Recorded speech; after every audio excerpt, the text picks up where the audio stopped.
the Ticats Audio Network. This is the CFL This Week with Bubba O'Neil. A worldwide star is set to shine at the Grey Cup Festival in Hamilton. Will taking time out hurt the chances of becoming a CFL MOP? Are they the same old Saskatchewan Roughriders? And who gets your nod in this week's showdown between the best from the West and the East? This is the CFL This Week, and you are tuned to the Top 3 Down podcast. Football, of course, that's what we're talking about. Opinions, information, sometimes a little controversy from some of your top insiders, broadcasters, and columnists from all over the country. I'm Bubba O'Neil. Thank you so much for joining us as you do week after week. Joining me as what I also like to say as my co-hosts are these fellas right as you see. And when news breaks in the Canadian Football League, he's also providing coverage, I see, for the Buffalo Bills these days. From TSN, he's David Naylor. Appreciate you always checking in there, partner. Good to be here. His lengthy playing career spanned two markets, and of course, in the CFL, that's the number one place, obviously being Hamilton and Saskatchewan. Now he's breaking it down for the Ticats Audio Network. Andy Fantuz, always a pleasure to have you. It's an honor, Bubs. Thanks for having me. Right on. Hey, in addition to hosting his X and Argos podcast and writing for 3 Down Nation, he's lined up beside the likes of Mike Hogan on the Argos game day broadcast on TSN 1050. He's Ben Grant. Thanks for joining us, Ben. Anytime. I'm happy to be back. Right on. Okay, guys, let's get right to work here.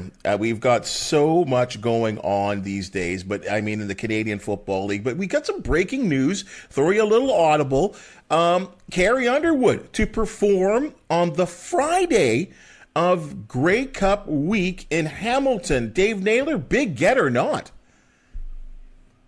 Oh, big get, a huge get. I mean, yeah, it's I got to say that's one that grabs the headlines, right? And of course, she has a bit of a connection to this country too, right? Because her husband is Mike Fisher, who played for the Senators for years, right? And it was actually funny because I covered the Sens for years and covered Mike Fisher for years, and then when he went to Nashville, this little story here, I was doing a story on the Brent Peterson, the Preds assistant coach, who had Parkinson's disease and was doing a surgery. He's also the brother of Greg Peterson, who's on the Stamps broadcast. Everything is connected to the Canadian Football League in some way, shape, or form. Anyway, so I saw Mike Fisher. He walked into the coach's office, and I hadn't seen him in like 3-4 years since I covered the Sens, and he was playing for them. It was like, so what's new, Mike? Other than like marrying the biggest star in the world, who's worth $500 million. It's like, it's kind of like surreal. So yeah, she's a big deal, no question. Ben, did he catch you by surprise this morning?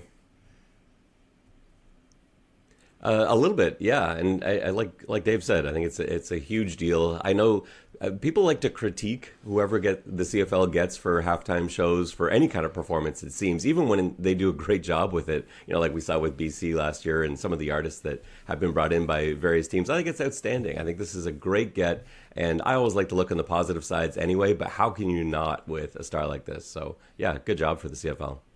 Andy, the thing that amazes me, and the way firsthand how the Tiger Cats work, and they kind of like these big splashy surprises. This is the Friday festival, so it makes me wonder if you're going to have her for a big name like that, worldwide Grammy award-winning actress and performer. Who are they going to have on Grey Cup Day, on the actual day? I would think that's going to be just as big. Well, there'll be a lot of anticipation for sure. I agree with you. A star like Carrie, from her rise from American Idol when it was all that jazz, and what was it, the 4th season, I believe, that she came out of. I think someone like her, that's that big, will bring in new people into the city for Grey Cup Festival. Not just the people who are already coming will be excited that there's a performer that they like. She might actually bring in new demographic and more economy and just more buzz around the Grey Cup Festival and around Hamilton and the greater Hamilton area. So I think it's it's incredible, really. It is. So I'm pumped, and like you said, who are they going to have Saturday, Sunday? It just makes people are going to be glued to their feed leading up to the Grey Cup. You know, Dave, when the Hamilton Tiger Cats and the CFL hosted the Grey Cup in Hamilton just a couple of years ago, I mean, it was during that COVID crisis. We were just kind of getting over it. There was still even a question a week before if they would allow the entire stadium to be full at that time, and then I guess they passed it provincially. We dodged the bullet on that one. Bubba, we dodged a bullet on that one by about 72 hours, you may remember. Like, it was unbelievable that they got through the week without, like, we had a TSN kind of wrap party that extended into the basement of a hotel till about 5:30 in the morning. And I cannot believe that nobody came out of that thing with something, because I believe the Bombers' victory party, like, it sprouted there and they took it home. Right? Like, this is the story that's actually never been told, but I think it's understood that basically the Bombers got home from the Grey Cup and had a COVID explosion. And I mean, like that wave rolled in. I'm telling you, if the game was Monday or Tuesday, it may not have been played. That's how close that was. We came last time. Well, it really is. I mean, and really that game was without all the fanfare. It was kind of like a regular season game, kind of on steroids, because it was the Grey Cup. But I think the Tiger Cats have certainly proven that they've gone all out. I mean, they had massive plans for that Grey Cup, but couldn't do it. But I guess they're hitting everyone over the head, Dave, on this one.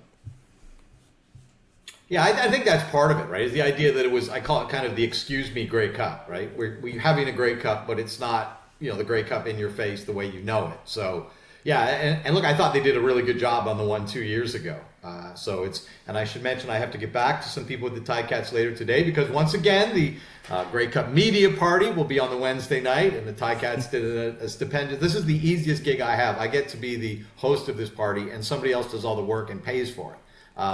This was a model that Gary Lawless invented when he was here, and when he left, I took the torch from him. And so, yes, the media party will be on Wednesday night of Grey Cup week, as always. We expect that to be another high-level event as well, Bo. Because you got the name, Dave. You got the name. You're going to bring all the people in. That's why you're the host. That's all I got. The name and the face. Ben, everybody wants to be where you are. Always. You know what, though? There will always be criticism, guys. There will always be, and we've experienced this in the Canadian Football League. Anytime there's a big-name act that comes to this festival, then there will be the argument that says, I can't believe that the act is not Canadian. Should it matter? Yeah, no, it shouldn't matter. Like, I think it's great when it is, but again, I'm looking at it from the positive side, and maybe the halftime performer will be Canadian. Maybe she's performing Friday because there's a scheduling conflict. Who knows what it's going to be?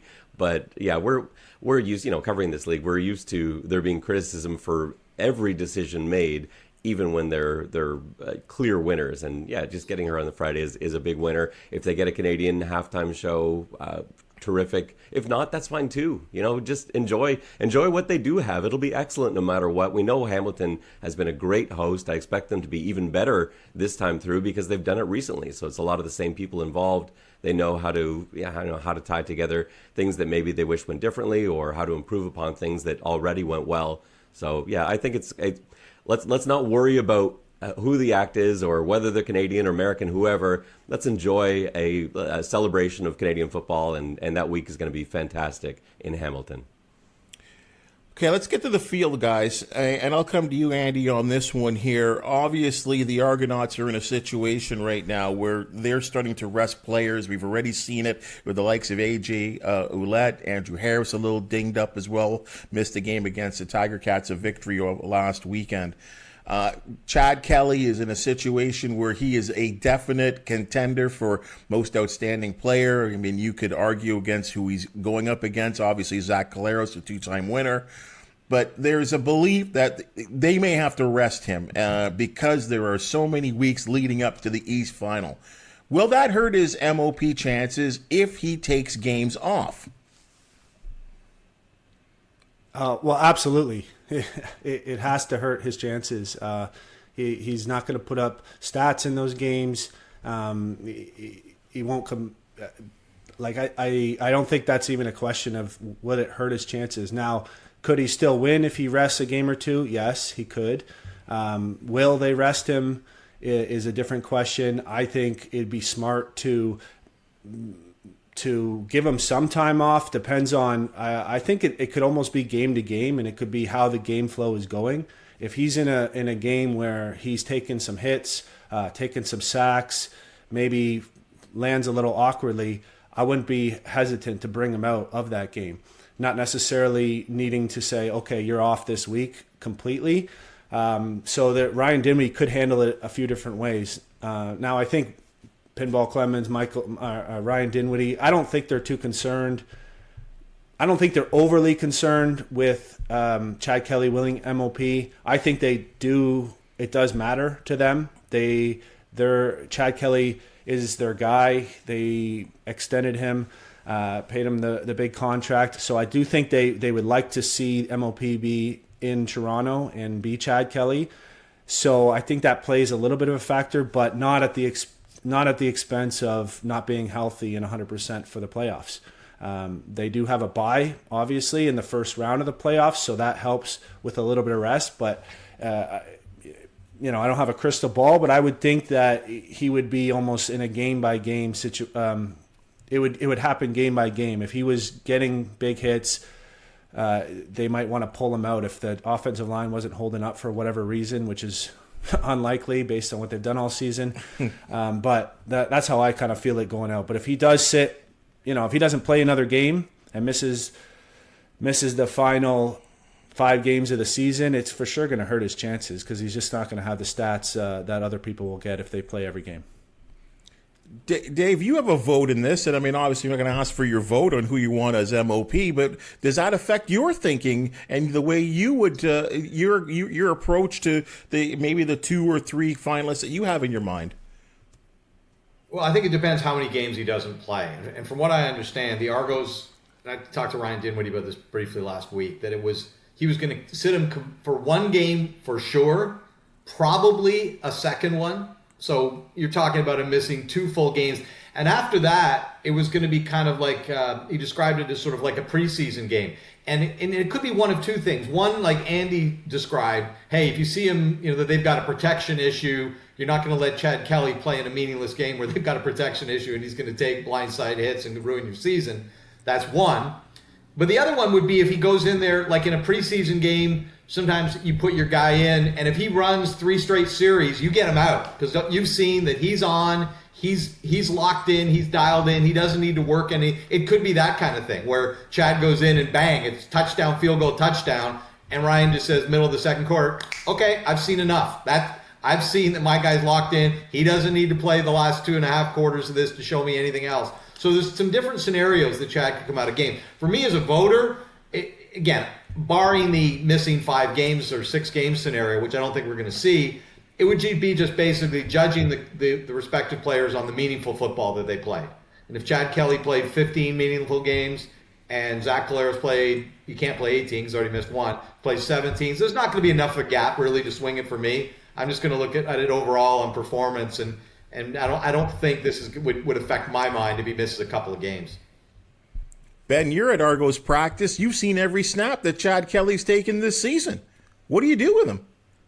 And I'm sure he wants to win awards. It may even be, I can't quote this, but MOP might even be in his contract as a little bonus.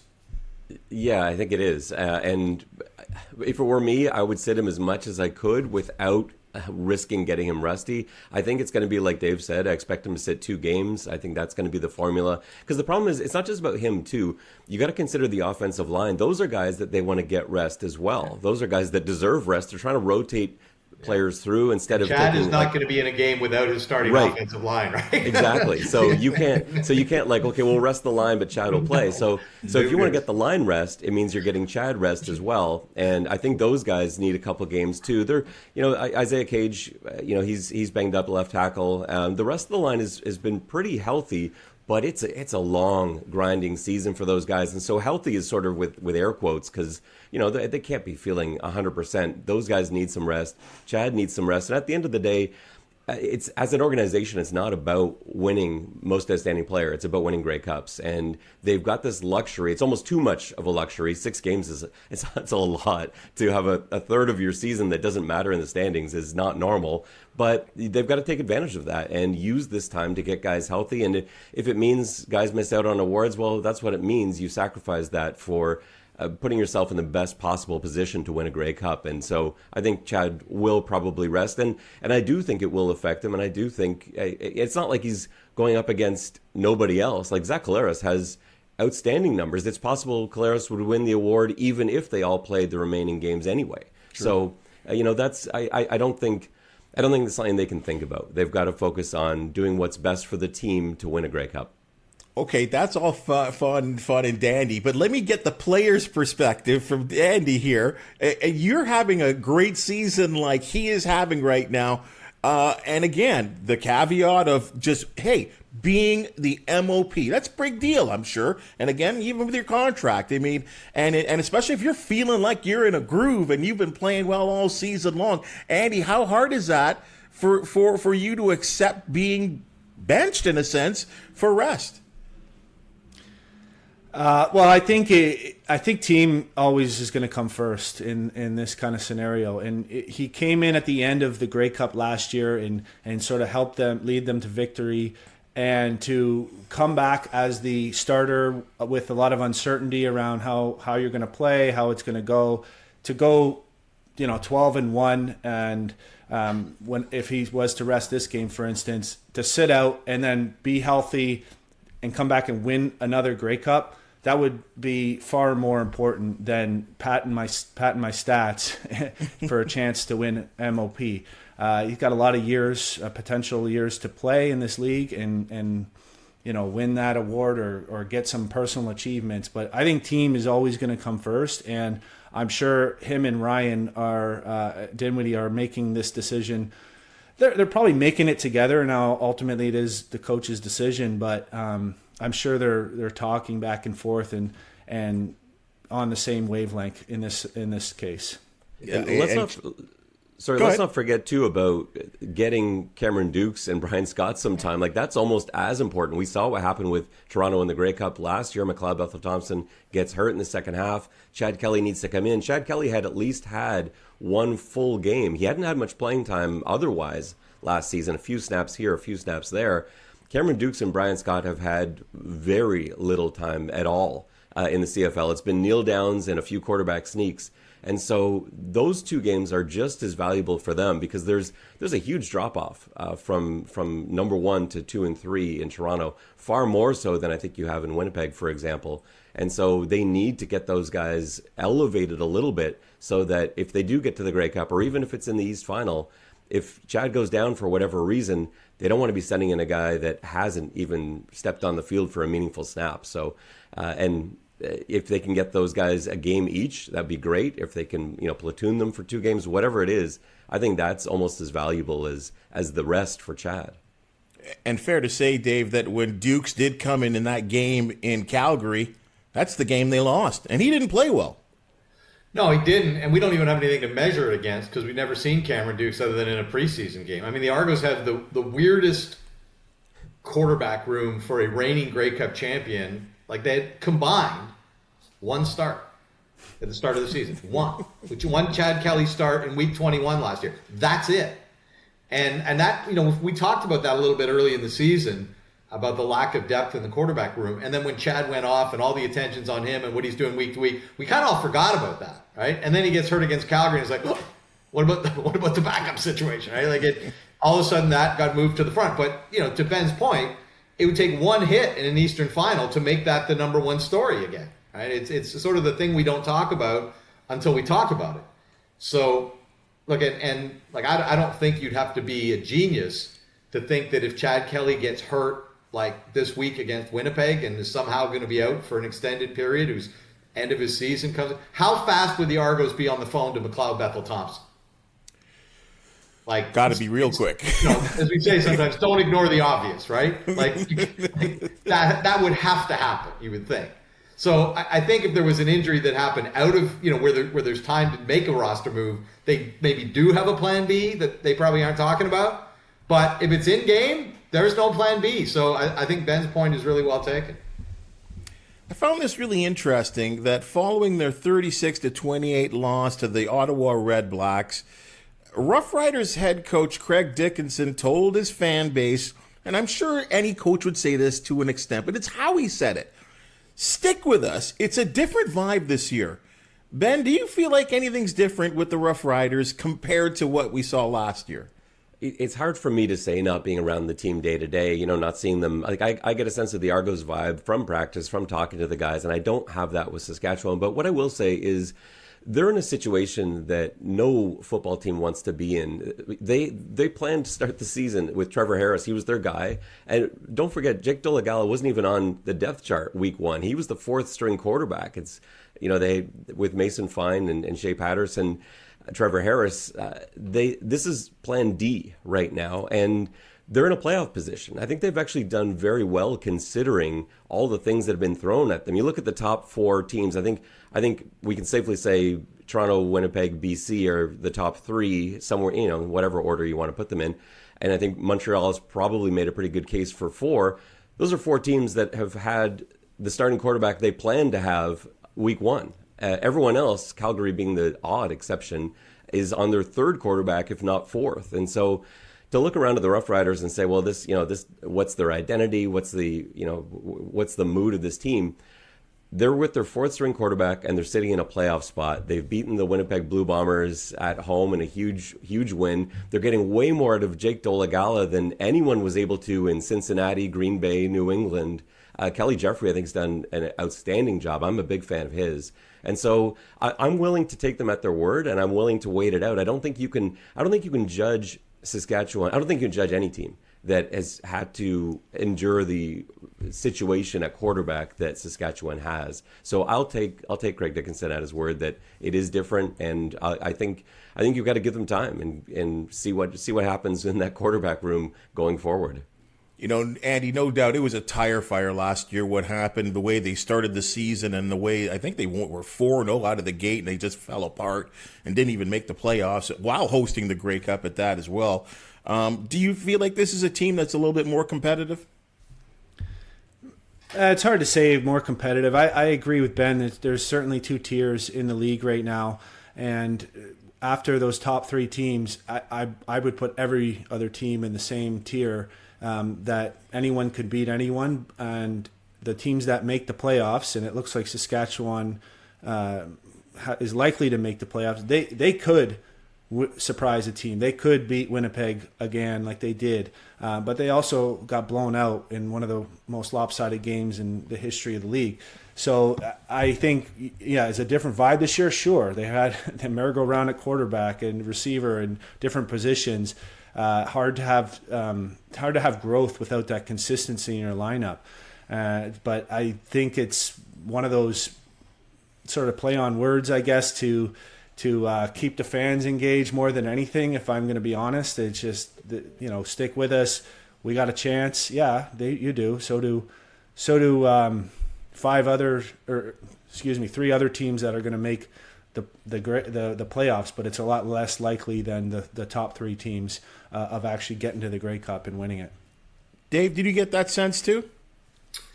Well, I mean, I kind of go on with what Ben said about my overall season expectations for Saskatchewan. When you kind of throw everything that they've dealt with into the pile, I think they've kind of achieved about what I would have expected.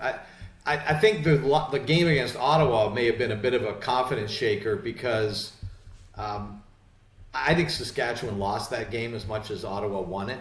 I mean, it was turnovers and penalties, right? And those are, as often talk about in football, you got two opponents in every game, the other team and yourself. And sometimes you get beat by the other team, and sometimes you get beat by yourself. And I would put that game into a category where I think you would very legitimately make the argument that Saskatchewan beat itself. It's turnovers and penalties that dominated that game.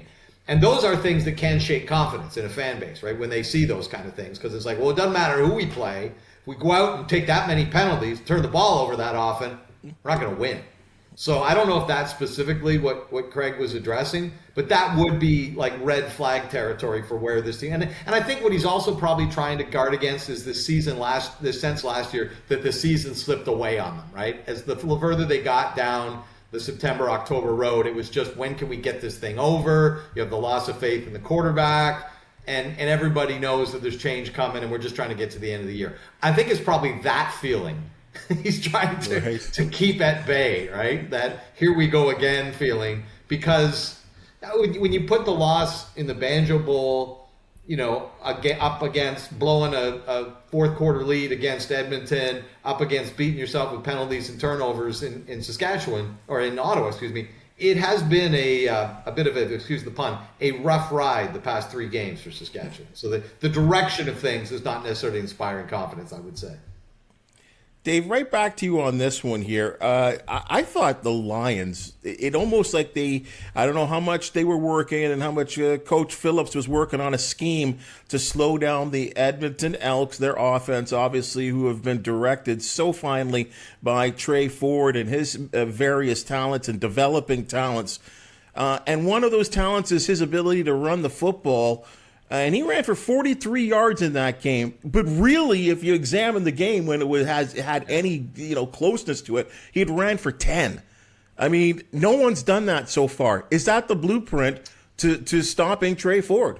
It is, and I'll take my shot at this, and I'll let the other guys chime in because they're probably more scheme sufficient to talk scheme and X's and O's than I am. But I thought it was interesting because early in the Trey Ford era, if I could call it that, with Edmonton, you saw everybody trying to pass rush him. And of course, the pass rushers are going upfield and he's going the other way.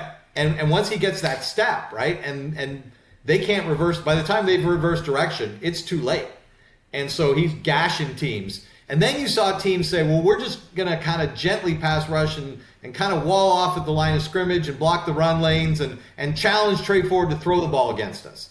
Well, then I found out he could throw the ball against them. So, okay, well, that plan went the same. So what it seemed like the Lions were doing to me was kind of a hybrid, right? Where they were pass rushing on the outside, kind of staying stable in the middle, and then also bringing sometimes the defensive back in, who was a lot more agile and a bit able to react to Trey's movements in the backfield as a spy sometimes, right? Or sometimes the spy was the linebacker. But it seemed to be kind of a hybrid of the 2 failed approaches to stopping Trey Ford that seemed to actually work. We always see this, right? Whenever we see, especially a player who, 1, not very much film on, and 2, has a unique skill set. And Trey Ford absolutely fit those 2 things. And so you get this body of work starting to emerge, and you just know after every game that every DC in the league is going to work and trying to figure this out and figure out the key. So now, hey, everybody's going to study what BC did. And Edmonton's going to have to say, okay, what do we do if we see this from every team going forward? So this is the chess game playing out before our eyes.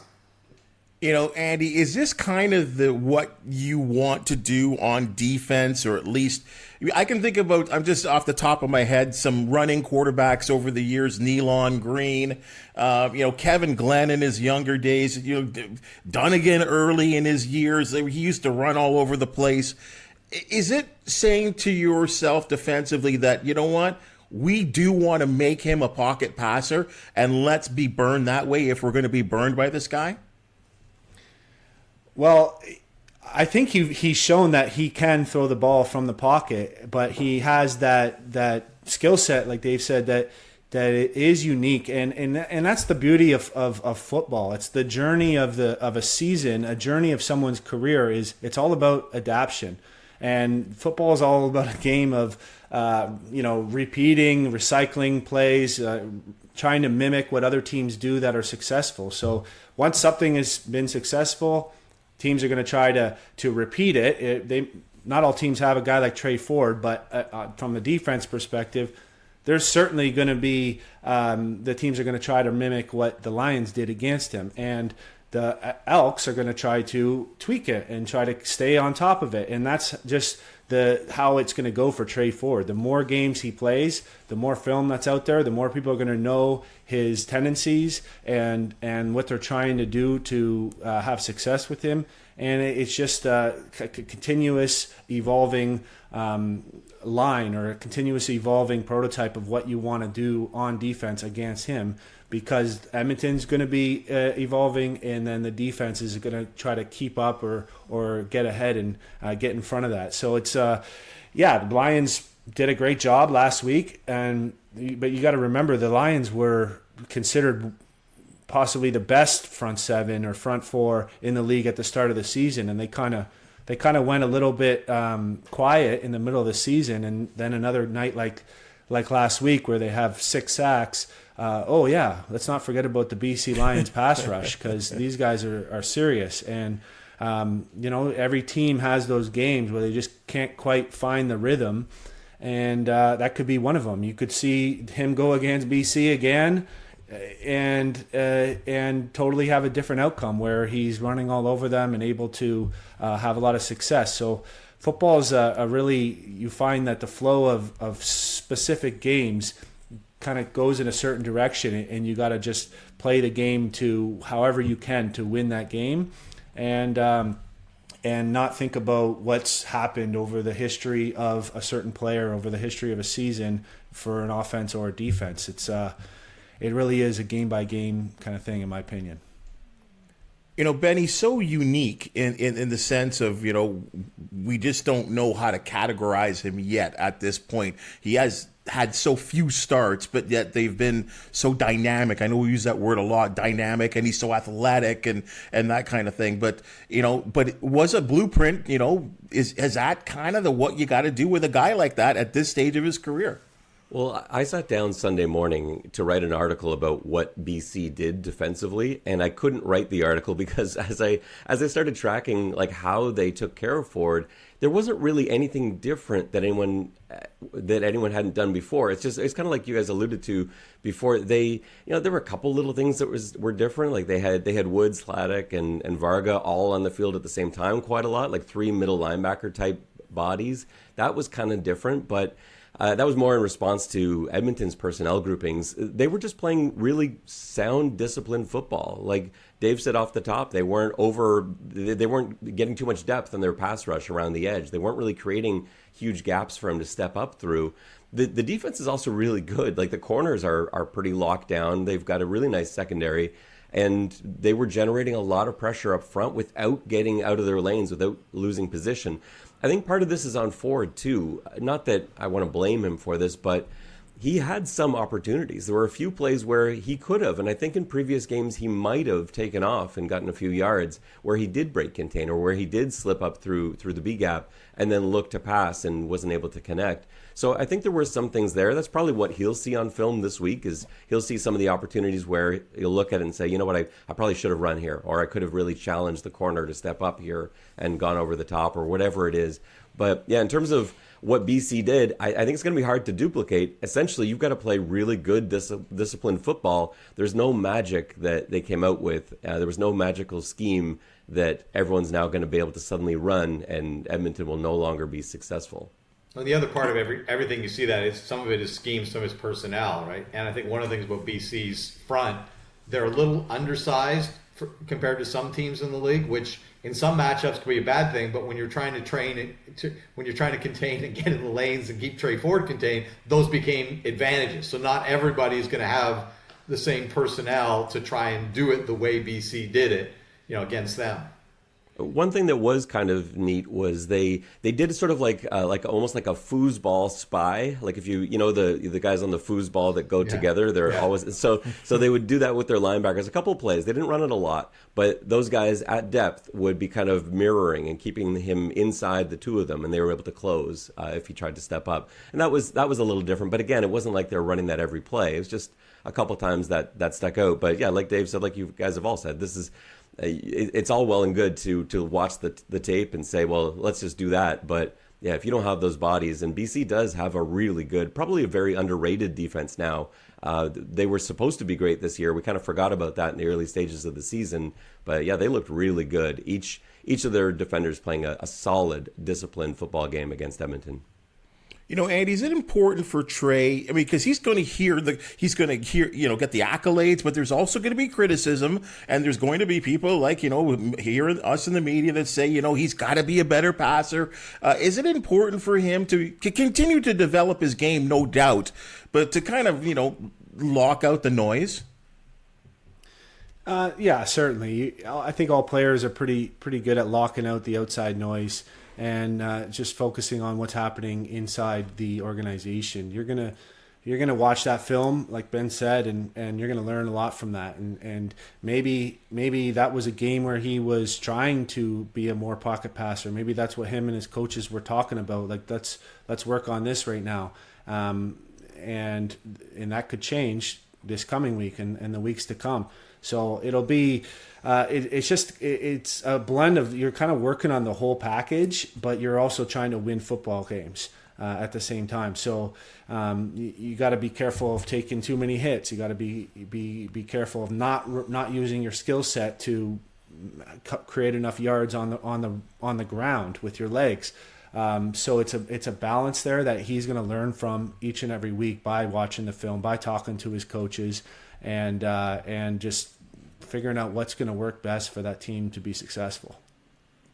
I think Andy, Ben, myself, we're more so fans. So this really affects Dave, I think, a little bit more because he spends so much time on that TSN panel. There's been sort of 3 looks at it this year in terms of scheduling on a week-by-week basis. We've seen one game on Friday and then a triple header on Saturday. And then there's 2 on Friday and 2 on Saturday, 2 on Friday. And then early in the year, we saw a game each day, from Thursday to Sunday. Dave, what do you think is the best way to approach a weekly schedule for the Canadian Football League?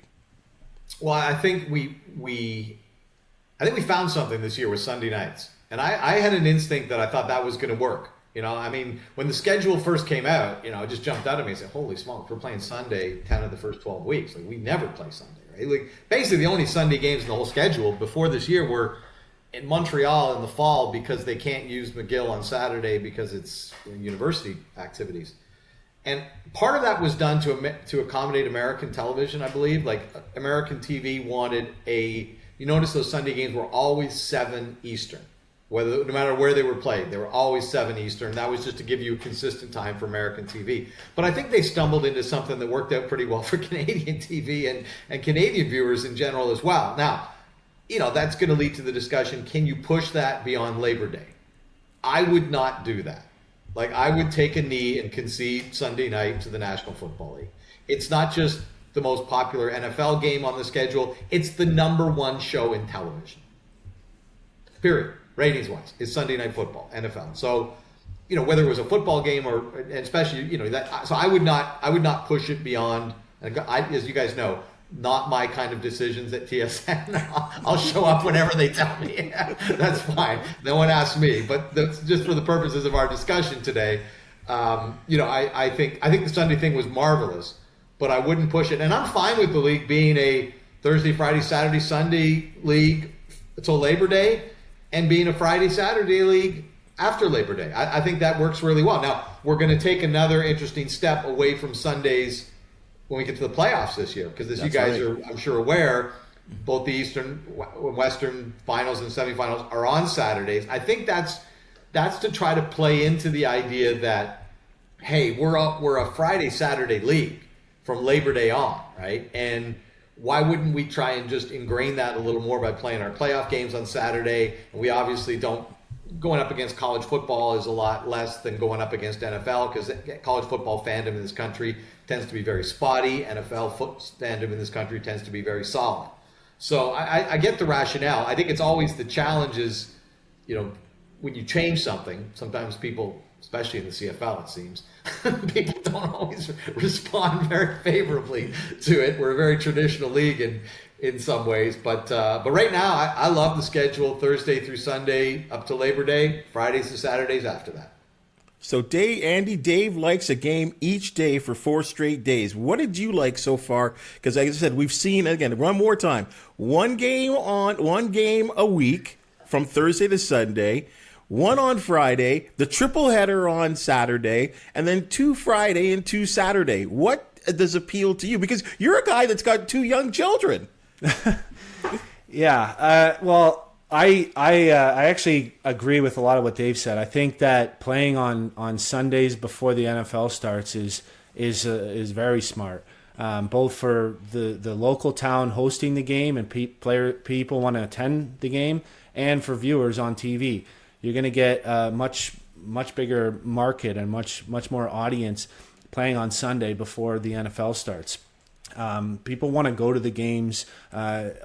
Like even in Hamilton, you see the difference in, say, the tailgate, for instance, between a Friday game and a Saturday or Sunday game. It's just it's double. So I think people like that a lot more. Now it'd be nice to maybe play a little earlier from that perspective, just so people can go home and not be worried about their Monday morning work day for the people attending. But I think overall, you got to look at the audience and where the money's coming from. And I think that playing on Sunday is great before Labor Day. Now, I think from a player perspective, going from Thursday to playing Sunday and then playing Thursday, it's just bonkers. It really is. I know that the NFL does that with one of their one game, so 2 teams do that each week, but they have so many teams that it really only happens once a season. If you're asking a team to play those short weeks 2 or 3 or 4 times a season, it's not fair to the bodies of the players and the routine of the organization. So I think having like the doubleheader Friday and Saturday is the best way to keep it fair and keep the player safety there, and have routines for these organizations to really grow, and it'd be the best for the product on the field. But you got to look at what you're going up against, and you're not going to win the battle against the NFL. So you got to cut out Sundays when NFL starts. And then, I agree with what you said about college, everything you said there. So, something they could try doing is maybe during the All-Star break of the baseball, which is the week after the July 4th weekend, you could try having like a CFL feature week or something like that, where you set it up in the schedule so players have enough rest before and after, but to have maybe weekday games throughout that week that are aired on ESPN or something like that. That could be an interesting way to create some new fans and some new people watching from the U.S. But you're gonna, it's always going to be coming down to what the money is, and those primetime games are key. And but once Labor Day, NFL starts, I agree that it should be the Friday, 2 Saturday. Because as a viewer, I know I'm kind of rambling on here, but as a viewer, I also like sort of, if you can't catch the full game or both full games, you can kind of catch a bit of the one. You can hear the analysis and the preview of the next, and then watch some of the next ones. So you can kind of catch 4 teams and still be in touch with what's going on all in one evening by watching anywhere from 1 to 6 hours of football. So that's another issue or another positive for me. Ben, what do you think? I mean, I'll be honest with you. I love the 2 and 2. That's me. And Sunday was great. I mean, it was a lot of fun to have a game on Sunday. I know that there was a game on Sunday, but I kind of like the 2 and 2, the double headers. For everything that Andy said there too. Give me the double shot on Friday and Saturday. What do you think, Ben? I like the combination. I thought Thursday to Sunday was great, and I think like Dave said off the top, you've got to acknowledge once the NFL starts, that's it, no more Sundays, and then or Thursdays, and so you kind of have to skinny it down to Friday, Saturday.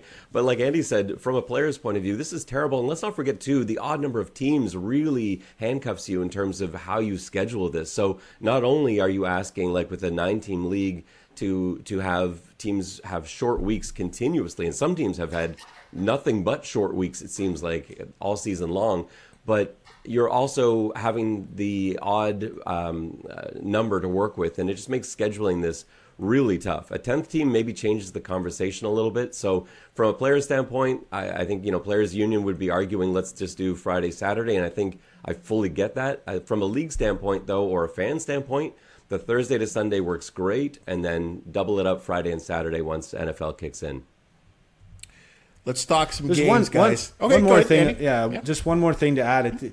I heard a couple fans telling me that they didn't like how it was a Thursday, then a Sunday, then a Friday, because they couldn't schedule ahead, like last year. People that maybe travel from out of town or booking their work weeks, they want something consistent so they can plan for it if they're that diehard fan that's traveling into town to watch games. Now, I'm sure that's not a huge percentage of the ticket sales, but it's just something to consider as well, that people that want to plan for next year. I remember you talking about the Banjo Bowl at one point, and should they I forget what your question was, but flip the venue, flip the venues and play in Winnipeg on Labor Day, and then Regina. And most of the conversation was based around tradition, and but it's also, I think, that scheduling thing that people go to Winnipeg. They know when they're going to Winnipeg every year to go to that game, and same thing with Saskatchewan, for instance. Let's talk about the games, guys. I mean, there are some doozies this week. We'll start with you, Mr. Grant. The game of the week: Argonauts at Bombers, Roughriders at Lions, Alouettes at Red Blacks, Stampeders at Tiger Cats. And if you want to be a homer, go ahead. I actually, the game I'm most interested in is actually BC Saskatchewan, and I'll tell you why. I think so. The Argos Bombers makes the most sense to be the game of the week. I'm not sure how good a game that's going to be, to be honest. I know Toronto's going to try and win the game. They're going to that's what they do. They're competitors too. They'll go out and try and win. They're going to try all week. The focus will be let's go 1-0 this week, as it has been all season. But the way the Argos played last week against Hamilton, they were trying to win that game too, and they had one of their worst performances of the season. It's really hard when you're rotating pieces in and out. You've got new guys in different positions. Last week it was Rajay Johnson getting his first start in a pretty important spot in that inside slot position, the R position, for Chad Kelly, and those two really couldn't connect at all together. And that's going to be further rotated as well. Plus you've got rotations defensively. That limits what Coach Mace can do. Plus they're trying not to show anything. It was all vanilla last week. They ran base cover 2s, 3s, and 4s last week. Offensively, I don't think I saw a single new play or formation from last week. And so I don't know that you can beat Winnipeg if you're not willing to fully commit to the win. If Toronto came in, decided to go, we're going to dress everyone that can dress, and we're going to go all out to win, and that means scheming plays that we think specifically will beat Winnipeg, then I think this is going to be a fantastic game. I don't know that will happen this week, and if it were me, it wouldn't happen. If it were me, I'd do nothing but run 34 lead all day long, and out of 15 different formations, so you could see how they react to it, and just use that as a data collecting exercise. But I don't think Dinwiddie's wired like that. I think he's going to give it an actual shot. I just think Winnipeg probably ends up running away with this because it's way more life or death for them. They've got BC right on their heels, and they can't afford to take a loss. And they're just two teams, and they're coming off a bye too, and a disappointing loss prior to that. So I'm not sure. Whereas with Saskatchewan, BC, that game's going to matter a lot. That is really going to impact things, not just for those two teams, but for the teams around them too. Dave, which games got you all jacked up? I listened to everything Ben said about from a coach's perspective, and I loved everything he said because it was good information, but I hated hearing it because he's right, and those of us kind of in the I guess the sport entertainment business, which I consider myself sort of a journalistic role in the sport entertainment business, we want to see best on best, and we haven't seen these teams play, and in fact, I'm doing some programming around that game. It's interesting that the Bombers in this era, and I'm going to say, kind of from 2019 on, have pretty much smoked everybody, right? There's been some exceptional games, like Hamilton's got them a couple times, but basically they've lined up and just crushed everybody. They're 3-3 against the Argos since 2019. One of those being the Grey Cup. One of those being in 2021, the only meaningful game they lost was to a Nick Arbuckle-led Argo team. Like, that's it. Other than that, it's a perfect season in games where they played their starters. So, there's kind of a history here beyond the Grey Cup that I think is kind of interesting. It's too bad we're not going to have the Andrew Harris homecoming. Everything Ben said makes sense. I just hope he's dead wrong. I hope so too. I hope I'm wrong too, because I would love to watch a barn burner. Because I am really excited about this one. I think you can make a legitimate best on best argument on the quarterbacks. You can make a legitimate best on best argument on the running backs. You can make a legitimate best on best argument on the offensive lines, and even the defenses that are 1 and 2 in points allowed. So there's all kinds of storylines and matchups that go into this one. That one of the things that Farhan has used a line that I've borrowed a few times. That is that the Argos and Winnipeg are the only teams in the league that can beat people with their B games. Like, when they're not at their best, they can still win. And to Ben's point, I think it's going to be challenging for the Argos to do that with their B game against Winnipeg, as long as they bring their A. Because the one thing about Winnipeg this year is they have been, for a really, really good team, they've been a high variance team. Like, their high side is higher than anybody else's. You watch them blow out, the Bombers on Banjo Bowl. You're not going to see a more perfect effort on both sides of the ball this season. You look at what they did. They were vicious. vicious. BC. There's a Montreal game in there. Their high side is high, but they've coughed up some stinkers. That's the interesting thing about this Bomber team to me, is there's way more variance in what they will do on a given day than we saw in 2019, 21, or 22. And the Argos, it's a tighter range. They haven't buried people as much as they've had fourth quarter games that have often not been close, and they haven't been perfect very often, but they've also won most of their games comfortably. So I think there's a really fascinating dynamic to play out between these two teams. We just might not see it till the Grey Cup, perhaps. Crazy thing is that game is sold. I mean, that game has been sold out like 2 weeks before kickoff. We've been pumping it for a month, Bubba. I think it's great. Why do you think I don't want to get off the horse here? Andy, what interests you this week? Yeah, this is an easy one for me. Argos at Bombers. It's must-see TV. You got Grey Cup rematch. Likely potential Grey Cup preview, MOP, front runners going head to head. This is it's got everything. All those position groups that Dave talked about. Like, you got the receivers going against each other, the quarterback, the line, the offensive line, defensive line. It's got everything, and yeah, the Argos. That game doesn't mean anything to them, but I think it does. It does to the players, and when they get out there, it's gonna matter. They're not gonna lay down. They're not gonna just give up or anything. This is a must-see TV. This is an easy one for me. Yeah, and I can imagine. And you know what? We've seen this, I think, a couple of times, that when we test or question Zach Collaros, especially when we kind of line him up against Chad Kelly in the season Chad's having. I've always thought Zach is a very proud guy, right? And he seems to play his best in these situations. But again, with all due respect, Ben, the Argos have been able to defend. They've been able to move the football. I mean, we just saw it against the Ticats. And you said you weren't happy with their performance, but it seemed like at times they were doing things against the Ticats at will.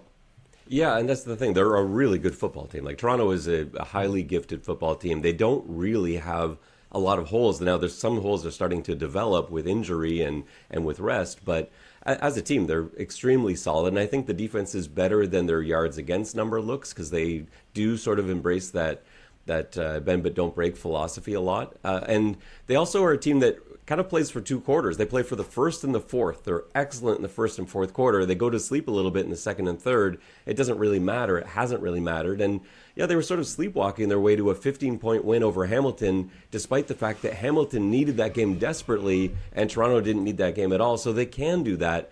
I just think it's one thing to do that against Hamilton. It's another thing to do that against the A Bomber team, the Bomber team that's on. And with IG Field being sold out, with everyone hyping this game up, with the comparisons like you've said, I think it's going to be tough. But who knows? Like, there were a few games this year that I thought Toronto might have their hands full, and they ended up looking excellent at every occasion, and they've shown they can fight back and come from behind like they did in Montreal a few weeks ago. So, and like Andy said too, once the players get on the field, once the coaches too, like Coach Dinwiddie's an intense guy. Once, no matter what his game plan is, when he gets out on the field and the whistles are going and the ball's flying through the air, they're going to give everything they've got.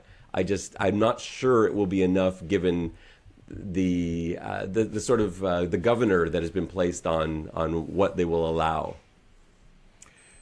Guys, I know obviously this is the CFL this week, and every once in a while we'll dabble into something that might be just outside the realm of the Canadian Football League. But I think this does have some kind of tie-in. I think we're all fans of football in this country, and I feel like this has got to be discussed, or someone's got to talk about it. York University, the Lions, and the University of Toronto, they were outscored 134-14 last week. They're combined 0-10 right now, and I could almost take those same numbers at this point of the season and mirror that to what we saw last year as well, too, and maybe even the year before that. Dave Naylor, is this hurting U Sports football and whatever ground they're trying to reach within the public that's trying to engulf sports and enjoy sports? They're trying to sell this, the OUA, but these two teams and football programs are struggling and have been doing so for a long time. Yeah, a long time is the point. My line I always say about York is I can't think of a team that's won fewer games and produced more good pro players. Like, it's unreal. Like, you can do a list of the last 20 years. I give you a dozen really, really good CFL players that have come out of York. And yet, and consistently, like every 2 or 3 years, there's a stud or two that come out. I mean, I just go on and on. Andre Dury, Ricky Foley. There's guys in the league now. There's been so many good players that come out of that program. I'm not close enough to understand why these two teams are struggling. I wrote a U Sport column in the Globe and Mail 30 years ago, and this was an issue. Like 30 years ago. It's part of my, I used to have a bit of a premise that Toronto was the toughest football market in the world, right? York and U of T sucked. The Argos couldn't draw any fans. The NFL series flopped here, and they had a college bowl game here that after 3 years they yanked out. Like, what other city? Right. What other city in North America has this much trouble staging successful football? Thank goodness the Argos have had an uptick and the fans are kind of following, but I think it does kind of unfortunately play into this sort of notion that Toronto's not really a football town. It's just one more thing that kind of goes onto the pile of things football-wise that don't really take off here.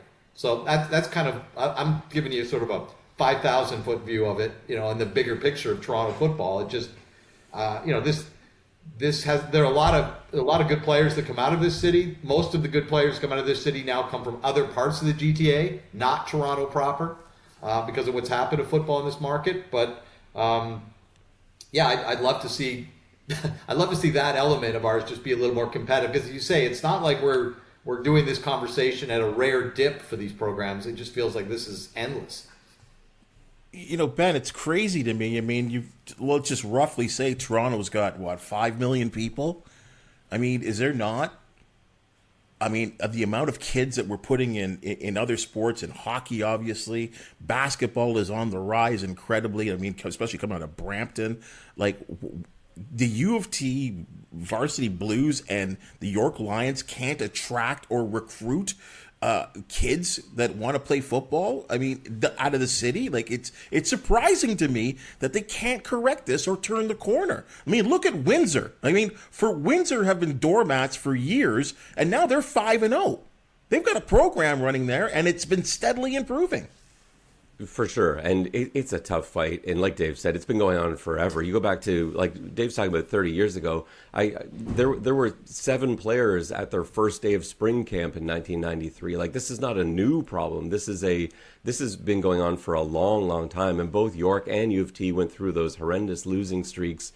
Basically, the only game that either team had a chance at for a long period of time was against each other.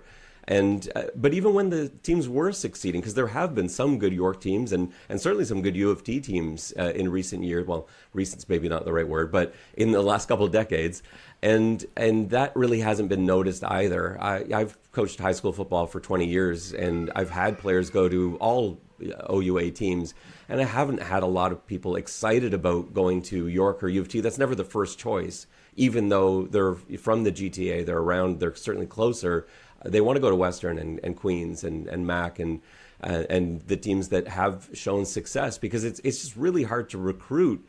Plus, there's sort of commuter schools as well. You don't have the same sort of campus vibe that you do at these other places. You go on visits to these schools. It's a really hard sell, even with some of the facilities that York now has. You look at what compared to like what Guelph has, though, and it's night and day. So it's a tough thing, but I don't think it's just football. There's some great OUA hockey going on. Like York's had some fantastic OUA hockey, and it's not like they're packing stadiums or they're being talked about in the city either. So I don't think it's necessarily that Toronto's not a good football city, and it may not be, but there's a lot of things Toronto's not great at supporting, even hockey at the university level. When, Canadians love hockey, Toronto loves hockey, not necessarily at the university level. You'll find a lot more crowded barns in other cities than you will at York, U of T, etc. Andy, when you were running down and outs at Western, what was it like at U of T and in York? Were they struggling at that time too? Yes. Yeah, they were. I think I don't remember every score against U of T, but I know one game was 70-1, one was 77-0 or something like it was. Yeah, it's not much different, and it is really unfortunate. I guess what I could say, like I know Pinball's busy. He's got his own thing going on, but maybe like Gizmo or Williams or somebody, like we need a Dion, we need Dion to come in there and do what he's doing in Colorado for the Toronto University. Some character from the CFL, but I don't know if that's realistic. Yeah, it's just unfortunate. And I don't think it's a university town really for sports. Those are great schools for academics, and they have a lot of positives in other areas as well. And it's just unfortunate in the football world. But the good thing with the OUA, I guess, is that the rest of the league is becoming a lot more close and a lot more parity. So there's still some exciting football, and it looked for a few years like Western was just going to win every year, but now there's some other teams in the conversation that can beat them. So it's going to be exciting down to the finish. But unfortunately, the Toronto teams are not going to be part of that playoff race. Do you think, Andy, it brings down the league, the I guess the notoriety of the league? Of the OUA? Yeah. Or the U Sports? No, not necessarily, because I think having better programs surrounding them is that's what people are going to focus on. It does really hurt the recruiting, and the gap may only get bigger, unfortunately. But it's I don't think it has too much of an effect, because in the U.S. college football is massive, and there's teams that are doing just as poorly as the Toronto University teams are in the OUA. Dave, Andy brings up a great point. Does it just need a big name, like someone that can attract players or attract attention for at least one of these programs to get going, or is it just not going to happen? Well, it's funny. Like you could have guys transfer, right? Like there's nothing restricting transfers in OUA football, I don't believe. But I just think the stakes are not. I mean, look. I guess the question would be, first of all, what are the backings these? And I'm going to go into territory I don't know and just ask some questions that would have to is like, what's the backing from the schools of these programs? Like, do they have football programs because they really believe in that and they want to be competitive, or just because there's always a backlash. You try to get rid of a football program. U of T tried to do that 30 years ago, right? In the early 90s, they tried to get rid of it. And of course, the history of U of T football goes back, more than 100 years. So you're going to have trouble doing that. So that would be one of the problems. I mean, I know, for instance, I know Mark Trestman was doing some work with the York program, this recent weeks over the summer. So, I mean, they do have access to people that can go in and kind of elevate maybe the level of expertise or coaching that's available and things like that. But I think the big thing is that here's the problem. we're talking about these programs because they're terrible and because they're extreme terrible, right? What's the bounce if they were good? Would it matter, right? And that's the difference between, if you want to take the extreme example of Colorado and Dion, right? They were terrible. Yes, people talked about because they were terrible, and then overnight they're good, and they're not just the number one story in the Pac-12 or in college football. They're the number one story in sports, right? That's the bounce you get by turning a program around. What's the bounce you would get if you turn U of T or York around? And I'll go back to Andy's point. He just said it's just not a university town. It's not a place where that kind of thing is going to get a school or group of players necessarily to the kind of place that you might expect if you did it in the NCAA, or frankly if you did it in an OUA program, that's somewhere else that goes from the bottom, like you mentioned Windsor being 5-0. I'm sure they're getting some bounce out of that. I just don't know if you get a payoff, if there's enough incentive to get a payoff out of improving your program, and making some significant investment in it. But the first thing I would look at, if I was doing this story journalistically, I would look at every school in the country and see what they commit dollar-wise to football and see where U of T and York come out. And I say that blind. I don't know. Right. But that would be one of the first questions I would be looking at. Many questions. Certainly you hope to see the turnaround. I mean, it just, you want to see some competitive football. Like I said, 134-14 Well, I mean, one of the problems also, Bubba, and this goes for some of the Atlantic games, getting smoked by some of the Quebec schools, and the issues there is, we put every team in this country on one tier, and they shouldn't be, right? Like there's teams that are competing with very, very, very different resources available, and the same thing in the NCAA. But they break those into, right, the D1 schools, the 1AAs, which now FBS, Division II, Division III, NAIA. You can tier your teams based on the resources that the schools are able to have to compete. Because our country only has 27 college football teams, we can't really create 3 tiers. And I know there's been efforts to try to create a super league where you'd rise the top 8 up to a TV contract and just have them play each other. I don't know why that hasn't happened, but I'd watch that's that. Another issue here is whether you could get into relegation. I think that relegation would probably not be a bad idea for U Sport football, to be honest, because then you could have teams like U of T and York try to climb their way up rather than just getting the snot knocked out of them by Andy's program. Would be at 25 years ago or this year, right? So. And the funny thing is, Andy, as you well know, the guy that runs that program, Greg Marshall, he doesn't take his foot off the gas. Yeah, well, it's hard to. The players aren't just going to stop playing, and if the line of scrimmage is just being moved play after play after play, it doesn't matter what running back you put in there, what quarterback, you're going to have success. And no offensive lineman, even if it is the B guys or the C guys, they're if they can still physically push somebody, then they're just gonna be able to have success. And it's kind of like men playing against boys almost. It's maybe not that, but I think that relegation thing is a great idea. I think that's very intriguing. I do like that, and Ben, because it's Dave kind of touched on it there for a second. The crazy thing is, it's somewhere along the line in the national semifinal, there will be a team from the West or a team from the OUA that's going to go out west to one of the smaller schools, and a lot of times you go out east, and it's a bloodbath. It's for a national semifinal, not the quality of the game that I think you want to sell, especially when over the last couple of years these games have been on national TV.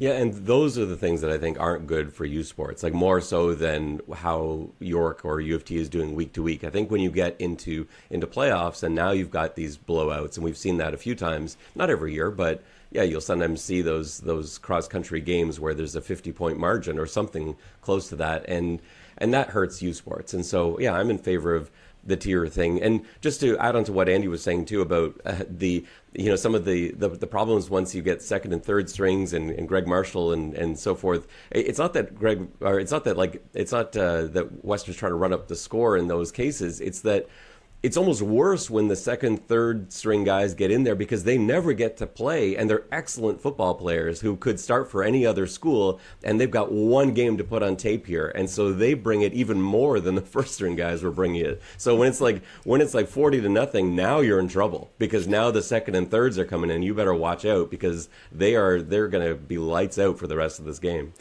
If you're looking at football in Canada, though, the problem is it's so big. Canada geographically, even OUA, it's just so big. So you're talking about the dollars. Is how is York going to fly out to the East Coast and play that team multiple times a year, or vice versa? It's just the money's not there. In like English soccer, there's how many divisions, but you can drive to every stadium. There's a bus. You don't need to fly around, and so it's just so much more realistic to have that kind of system. Even when I was playing 25 years ago, you're often going up, driving 6-7 hours, sometimes same day, and playing a football game. Eventually, we got moving to the day before, but it's not always like that, and especially if you don't have the budget to do that, it's not going to be a good product in that regard either, because you're going to be getting off a plane or a train or a bus and going to try to play a high level game of football, and that's just not right. Yeah, I guess those London to Ottawa trips were a good little haul, that's for sure. Mm-hmm. All right, guys, a fantastic discussion. CFL, U Sports, we talked about it all, and you guys have been fantastic. We certainly love your opinions, the way you look at things, and of course, we got some real good games to chat about next week. As always, as I like to do, an opportunity, obviously, the people on the CFL this week that love this podcast sometimes like to lash out at our co-host. Ben Grant, if someone has to say anything to you, especially if it's Argo related, how can they contact you? The easiest way is on Twitter, at Ben_Grant. That's probably the best way to yell at me and complain about things I say. And of course, you can check out any of my stuff at X's and Argos or 3 Down Nation as well. Andy, where can they contact you? Instagram is Fantuz, and on Twitter or X, it's Andy Fantuz. Are we calling it X or Twitter? I'm still calling it Twitter. Dave, I don't know about you. But I'm still going Twitter as well, at TSN Dave Naylor, at TSN Dave Naylor on Twitter. Thank you so much, guys. Hey, guys, and remember, folks, guys and girls, obviously, as we saw here at the University of Manitoba this week, a fantastic story coming out of there in terms of females really doing well in football. But hey, if anyone wants to contact us, you know where to find us on the Ticats Audio Network. We're available here on the CFL This Week once a week, and again on the Ticats Audio Network. All kinds of fantastic programming, including the games, game of the week, and our lead up with game day, and all the tremendous shows like we have with Andy Fantuz. So again, folks, this is the CFL This Week once every week. Why don't you join us? Like, subscribe, 5-star rating. We do appreciate it. Enjoy the football this week. I'm your host, Bubba O'Neil, and we'll see you next week.